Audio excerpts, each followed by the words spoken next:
Sao Paulo, capitale économique du Brésil, accueille 60% des migrants du pays.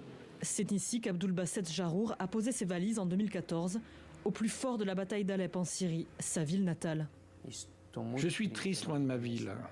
Ma langue ne se fatigue pas de faire l'éloge d'Alep. C'est un honneur et une fierté d'en être originaire. Le Brésil a créé en 2013 un visa humanitaire pour les Syriens qui fuyaient la guerre. Mais une fois sur place, Abdulbaset a dû se battre pour s'en sortir, confronté à la difficulté d'intégration. C'est la population brésilienne qui avait vraiment envie de m'aider. C'est pour ça que je suis reconnaissant envers cette terre, parce que le peuple brésilien a compensé l'absence de politique publique. Des milliers de migrants choisissent le Brésil comme point de départ pour rejoindre les États-Unis ou l'Europe. Abdulbaset, lui, a choisi de rester et de devenir un exemple de résilience. Il a obtenu la nationalité brésilienne en 2020. Son histoire, il l'a même mise en musique.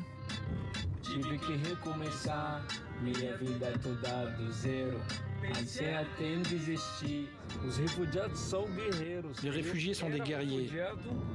J'étais réfugié, mais aujourd'hui je suis aussi celui qui tend la main aux réfugiés. En 2016, il a cofondé une ONG qui offre une aide d'urgence, mais aussi un soutien juridique aux migrants. Originaire d'Idlib, cette famille s'est réfugiée à Sao Paulo il y a 6 ans. À leur arrivée, Abdulbaset les a aidés dans leur démarche administrative. À partir du moment où tu quittes ton pays comme une réfugiée, c'est déjà une tragédie. Et tu arrives dans un pays où tu ne connais rien, tu dois tout recommencer et sans aucun soutien. Donc cette aide est primordiale. Depuis 1 an, Abdulbaset étudie le droit pour devenir avocat. Il rêve aussi d'être député. Il s'est porté candidat aux élections législatives de l'État de Sao Paulo en octobre prochain, afin de défendre encore plus les réfugiés et les migrants.